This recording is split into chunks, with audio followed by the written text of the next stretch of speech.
Hi everybody and welcome to Pinky Tech. I'm Joe. Do you want to build a gaming PC? Do you have $500 burning a hole in your pocket? Do you mind mixing new and used parts to get the best price to performance? Do you like it when they call you Big Papa? Okay, don't answer that last question, but if you answered yes to the previous 3 questions, then stick around. I've got the build for you.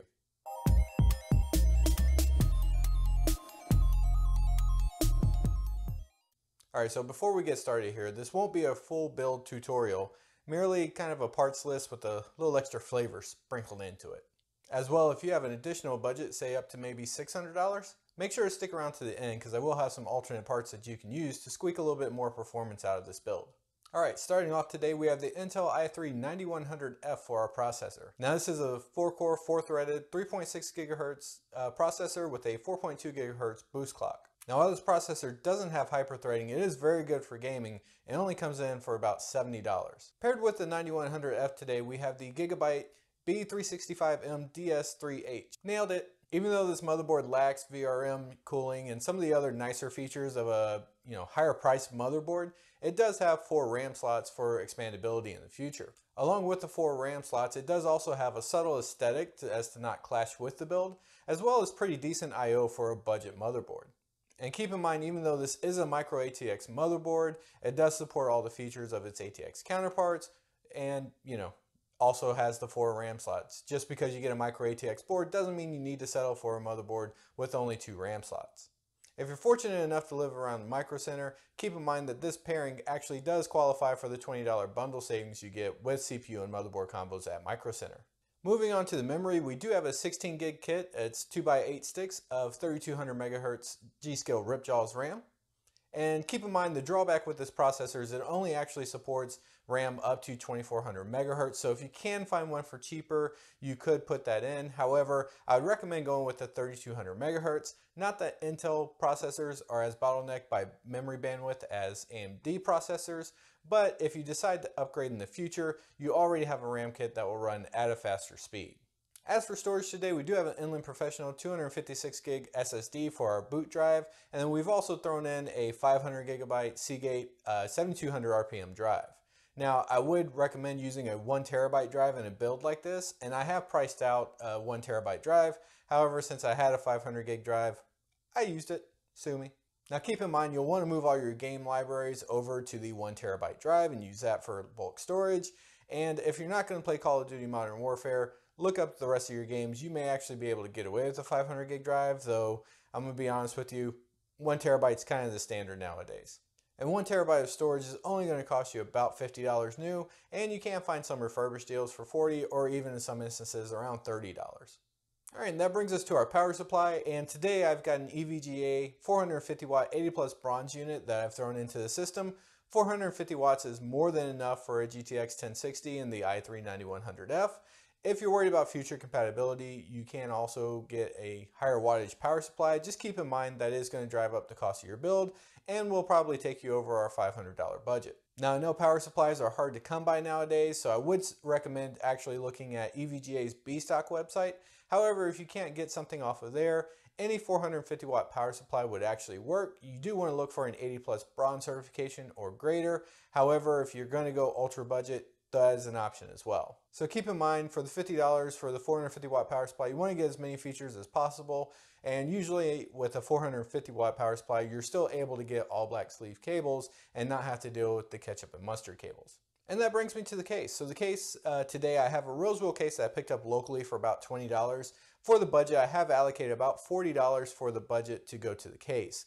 Now you're going to miss some of the features like a PSU shroud and actual tempered glass for the side panel, but this particular case does have an acrylic side window so you can see into it, along with mounts for the 2.5 inch and 3.5 inch drive base. Now there are certainly some drawbacks with this case. For instance, it is very thin metal and the metal on the back has warped a little bit, making it near impossible to get a screw into the upper backhand panel. However, it's $40 and you kind of get what you pay for. In addition to the thin metal, it does come with some blue LED case fans. However, those are clear case fans, and luckily it's kind of covered up a bit by the side window, but black LED fans would have been nicer. And that brings us to our GPU. And today we're using the GTX 1060 6GB version for our graphics card. This graphics card is a bit long in the tooth, but it can normally be found used for about $100 to $150. So we've listed this out as about $120, which is what I typically see and find them in my local market for. Now keep in mind, even though this graphics card is a bit old, it is still the undefeated champion of the Steam hardware survey. So there are a lot of these cards still being used and being used very well for gaming. Now, if you'd like to see the benchmarks for this one, this machine did very well as is in our gaming benchmarks, and you can find that link to that video up here. We did run the 3D Mark benchmarks as well as some gaming and all the free-to-play games that people love nowadays, including Call of Duty Modern Warfare, Warzone, as well as Apex Legends, and of course Fortnite. Now, like I said, we do have some alternate parts that we'll throw in here, so if you're looking to spend a bit more money and maybe spend up to $600, a couple of changes that we would make. First off, I'd start with the processor. And while the 9100F is a very good processor, I would actually opt for a Ryzen 3 3100. That is if you can actually find it for the $100 to $115. Right now they're selling for about $125. I haven't seen them as low as $105 or closer to MSRP. However, those deals are very hard to come by. If you do decide to go with the Ryzen 3 3100, you would have to switch out the motherboard, and I would actually go for a B450 motherboard. Now you could use an A520 board or a B550 board, but quite frankly, a B450 board would be absolutely fine with a 3100. In addition to the CPU, I would also switch out the storage. So instead of using a 240 gig or 256 gig SSD along with a 1 terabyte hard drive, I would actually switch that out for a 1 terabyte SSD, which would cost you around $90. And if you do have a little bit more money than that to spend on storage, I would actually recommend going to an M.2 drive and using that for about $100 to $110 for 1 terabyte. The next thing I would switch out would be the case. This case, while was $20 for me, or can regularly be found around $40, it does have some things we don't like. It does have the thin metal. It is acrylic side panel instead of the tempered glass, as well as having the case fans that are clear. Now, if we wanted to spend around $60, there are a lot of options that would have an actual tempered glass side panel, as well as a PSU shroud to hide all the extra ugly cables. And the final recommendation I would have for this particular build would be to switch out the 1060 6 gig for a 1660. Now, if you already had a 1060, I wouldn't go out and buy a 1660 as it's only about 5 to 10 FPS faster depending on the game. However, 1660 is on the new Turing architecture, or newer Turing architecture I should say, because it's also not new. But that being said, you will get a bit better performance, a bit more support moving forward as well. Alright guys, and there you have it, a very good 1080p gaming machine for $500, or an even better 1080p gaming machine for about $600.